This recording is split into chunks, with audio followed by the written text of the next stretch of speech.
Votre médecin vous a proposé l'autosondage intermittent. Au moment où vous allez faire cet apprentissage, il est normal que vous vous posiez quelques questions. Abordons-les ensemble.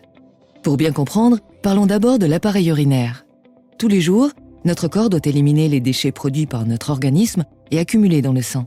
Cette élimination est possible grâce à l'action des reins qui filtrent le sang et produisent l'urine.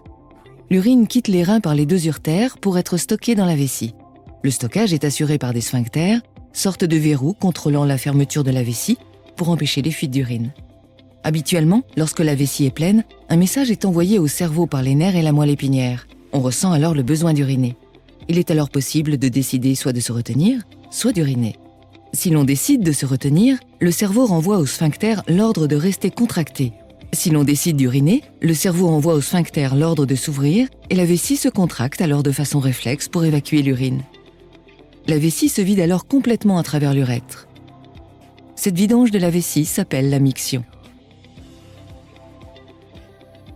Lorsqu'une anomalie survient sur le trajet du cerveau vers la vessie, ou si un obstacle empêche la vessie de se vider, la miction ne peut plus se faire naturellement ou correctement. Soit la vessie ne peut plus se vider complètement, un résidu d'urine persiste, vous souffrez alors de rétention urinaire. Soit, comme dans certains cas, la vessie se contracte de façon anarchique, sans qu'il soit possible de la contrôler. Vous souffrez alors de fuites urinaires gênantes. Ces deux situations sont dangereuses pour l'organisme. En effet, en cas de rétention, des bactéries risquent de se développer dans le résidu urinaire et être à l'origine d'une infection qui peut toucher également les reins. Par ailleurs, en cas de contraction inopinée de la vessie, la pression dans le réservoir vésical peut devenir trop forte. L'urine risque alors de remonter dangereusement dans les reins et entraîner leur destruction progressive, pouvant passer inaperçue pendant plusieurs années. Vous l'avez compris, pour votre santé et pour votre bien-être, il est absolument indispensable que votre vessie soit régulièrement complètement vidée et que la pression vésicale reste basse. Votre médecin vous propose d'utiliser une méthode fiable pour évacuer l'urine. L'autosondage intermittent.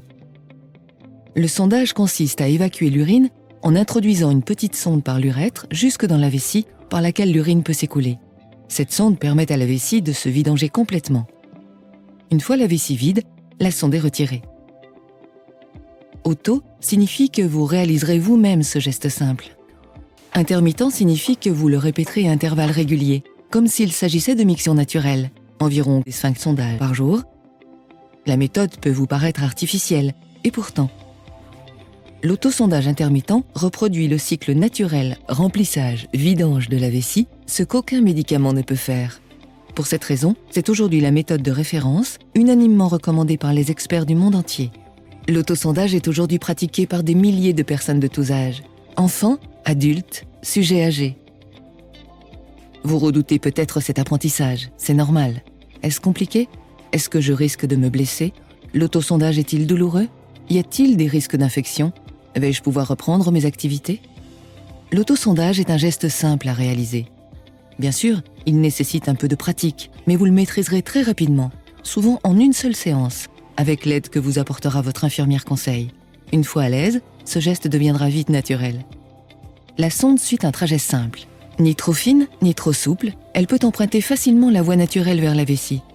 Parfois, on peut ressentir une résistance au niveau des sphincters, porte d'entrée dans la vessie, mais certaines sondes facilitent ce passage. Se sonder n'est pas douloureux. L'urètre est un canal très extensible. Il s'adapte facilement au passage de la sonde, et ce, quel que soit son diamètre. De plus, les sondes modernes, très performantes, présentent des formes étudiées et une lubrification de qualité.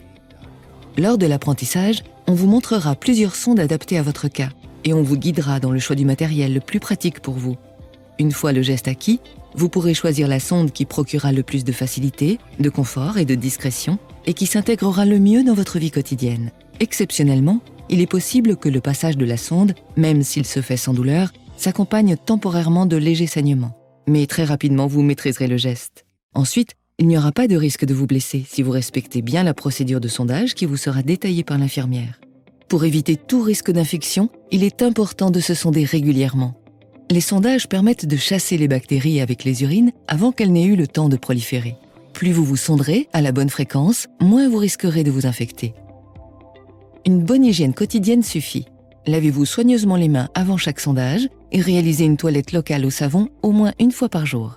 L'autosondage peut être pratiqué n'importe où, même quand les toilettes ne sont pas accessibles, grâce à l'utilisation de kits, également appelés sets de sondage. Enfin, sur votre lieu de travail ou chez vos amis, vous pourrez utiliser des sondes qui permettent une utilisation, une élimination et un transport très discret. Aujourd'hui, c'est sans doute encore difficile à imaginer, mais vous découvrirez rapidement que l'autosondage rend la vie plus facile.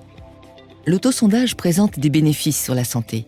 La vessie étant entièrement vidée, le risque d'infection urinaire est réduit et les reins sont mieux protégés. De même, l'autosondage améliore la qualité de vie. Les personnes qui se sondent reprennent le contrôle de leur vessie et décident où et quand la vider. Parce qu'il vous permet une vidange vésicale volontaire, rapide et aisée, l'autosondage intermittent va vous permettre de reprendre vos activités habituelles. Vous pouvez ainsi planifier vos sorties, aller au cinéma, au restaurant, sans vous soucier de votre vessie. L'autosondage a aussi pour objectif de supprimer les fuites urinaires entre les sondages. Et si, comme dans certains cas, votre vessie demeure hyperactive, votre médecin pourra vous prescrire un traitement adapté.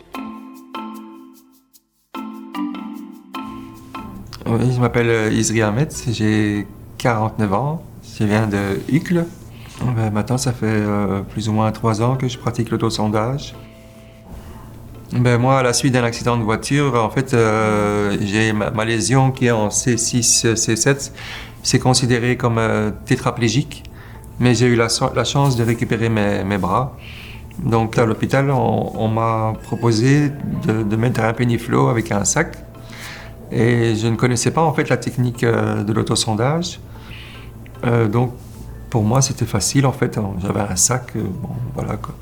Mais les années ont passé et pratiquer la percussion, pression pour pouvoir uriner, c'est un peu spécial. Ouais, c'est une technique peut-être plus facile, mais à la longue, en fait, c'est pas bon pour la santé. Donc, j'ai commencé à avoir quelques petits problèmes. J'ai été voir mon neurologue et elle m'a dit que c'était mieux pour question de santé, si je voulais pas avoir des problèmes beaucoup plus graves, c'est d'utiliser l'autosondage. Mon neurologue, en fait, m'a dit que j'avais une vessie hyperactive. Donc, c'était mieux pour les reins, pour les soulager, de pratiquer l'autosondage. Et ce qui, après apprentissage de l'autosondage, m'a libéré vraiment de ce poids qu'il y avait sur les reins. J'avais un peu peur au début. Je n'osais pas, en fait. Et alors, j'ai dit non, je vais revenir tous les jours à l'hôpital et vous allez m'apprendre. Donc, j'ai été 1 fois, 2 fois. Et quand j'allais à l'hôpital, miraculeusement, ça marchait. Mais quand je rentrais à la maison, je me blessais. Et puis après, bon, j'ai contacté un ami infirmier. Et lui, il s'est mis à côté de moi. Il m'a dit, regarde. Et il s'est autosondé à côté de moi. Et il m'a dit, regarde comment tu fais. Et puis voilà, à partir de ce moment-là, petit à petit, comme ça, j'ai vite appris. Et franchement, c'est un autre monde.